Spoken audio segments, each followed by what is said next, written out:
Quand tu sortais avec des femmes comme ça, quand tu allais t'amuser, combien est-ce que tu pouvais dépenser lors d'une soirée? Ça dépend de, ça 1 million, 2 millions Non, pas forcément de donner des chiffres comme ça exactement, mais ça dépend du mouvement, quoi, en fait. D'accord. Bon, imaginons que tu vas faire un gombo entre griffes, comme on dit.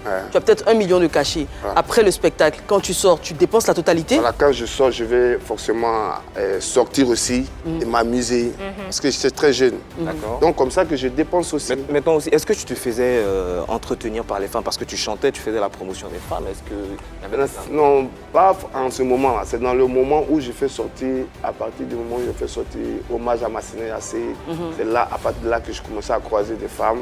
Qui avaient des moyens? Qui avaient des moyens, qui venaient un peu vers moi et puis de tout. Bon, tout ça, je voyais toujours que c'était comme... En fait, pour moi, c'était... C'était un jeu. Voilà, je ne pensais pas...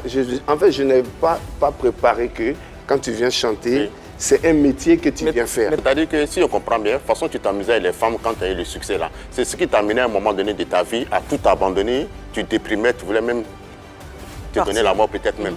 Non. Parce que dépenser ces femmes-là, ça ne peut pas amener quelqu'un à tout abandonner de sa vie, oublier sa carrière. Ça a été ton cas dans le temps. Je dépensais ces femmes. Je dis, moi, je vivais ma vie comme ça. Que je n'ai pas organisation. Mais qu'est-ce qui t'a amené à tout abandonner? Est-ce que c'est le manque de succès? Est-ce que c'est quand ta carrière a commencé à décliner que tu as commencé à avoir cette dépression? Oui, voilà. Non, les dépressions, ça, c'est venu après. Parce qu'au début, quand tu consommes un peu les stupéfiants, et puis après, dedans, tu restes, tu deviens accro, tu vois.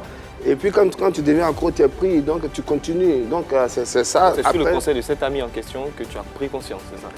Cet ami-là m'a conseillé comme ça. J'ai compris. Après, j'ai fait sortir Janini, ça a pris. Après, maintenant, j'étais alors, pendant tous ces succès-là, tu touchais déjà aux stupéfiants? Déjà. Ah, d'accord, ok. Quand tu déprimais, les gens disaient que tu parlais seul, tu voulais tout abandonner là. C'était dû à la galère ou mais c'est du fait même que toi-même, tu n'avais plus confiance en toi? En tout cas, quand j'ai commencé à trouver des problèmes, quand je suis à Yopougon, bon, les gens racontaient un peu de n'importe quoi sur moi. Il y en a qui disaient un peu des vrais, mais il y en a qui abusaient un peu. Donc, moi, je suis venu à Koumassi ici. Je suis venu à Koumassi, quitter un peu Yopougon, venir m'installer à Koumassi pour essayer de... Changer d'air, voilà. De quitter un peu devant eux. Parce que quand tu es toujours devant quelqu'un, à un moment donné... Il n'y a plus de respect. Il n'y a plus de respect, tu vois. Ils te disent ce que tu veux. Donc, c'est comme ça que je suis venu. Mais quand je suis venu à Koumassi, je continue toujours de consommer. Donc, c'est là maintenant que je suis tombé malade. Ce n'est pas parce que je parlais seul. C'est la maladie, en fait. D'accord, mais quand tu as parlé des produits stupéfiants tout à l'heure, tu ne savais plus quoi faire de ta vie, en fait. C'est pour cela que tu avais plongé dans ça, ou bien? Non, ça, je commençais déjà. Donc, toi, à la base, mais déjà, tu étais dans ça? Oui. Donc, avant ton succès, avant tout ça, là, tu étais dans ça? Quand il sortait Janini et tout. Tu étais accro, alors? Si je suis devenu accro après. Alors, je pense que ce qu'Anaconda veut savoir, c'est la raison qui t'a poussé à...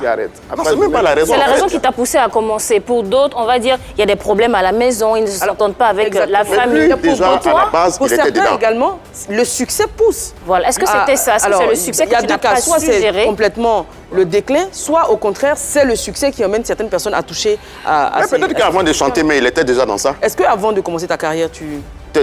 Avant de chanter, ouais, mais c'est ce que je dis, on était déjetés, mais on prenait comme ça. Il a signifié un point tout à l'heure parlant de sa maladie. Il est dans un genre musical qui est le Zouglou, qui est connu pour sa solidarité. Quand tu étais malade, est-ce que tu as senti cette solidarité de la part de tes pères? Qui a été là pour toi? C'est pas leur problème, hein, tu sais, faut pas... Non, mais oui, mais faut pas, c'est pas parce que tu es tombé malade que...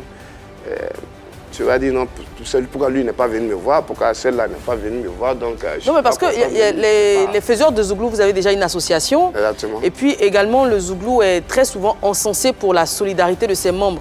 Et on a vu des photos de toi qui n'étaient pas très reluisantes, on a vu des vidéos sur les réseaux sociaux. Est-ce que parmi tous ces faiseurs de Zouglou-là qui étaient comme tes frères, est-ce qu'il y en a qui se sont préoccupés de ton état de santé, qui ont cherché à te voir, qui ont cherché à t'aider? Comme des défensifs, surtout comme des gars comme Assalfo. Non, à Salfo, non. Peut-être à... Qui a été là pour toi? Espoir 2000, Patsako. Okay. Voilà, Patsako. Et puis... comment... Pas beaucoup de monde. Non, pas beaucoup. Donc, Eric Patron n'est pas passé. Eric Patron n'est pas passé me voir, non. Alors peut-être qu'ils ne sont pas passés, mais peut-être qu'ils ont demandé tes nouvelles à ceux qui venaient te voir aussi. Voilà, peut-être c'est ce que je dis, moi j'en veux personne en fait. Est-ce qu'aujourd'hui, on peut dire avec certitude que tout ça c'est derrière toi, Merci.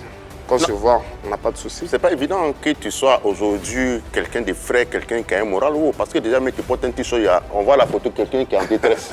Anaconda, je vois le t-shirt. Mais est-ce que tu penses qu'il y a... Attends, Anaconda, est-ce que tu penses qu'il y a un rapport entre son état d'esprit et le t-shirt qu'il a? Il peut avoir un rapport. Les cheveux sont verts, donc il y a la gaieté aussi. Ouais, on peut interpréter ça.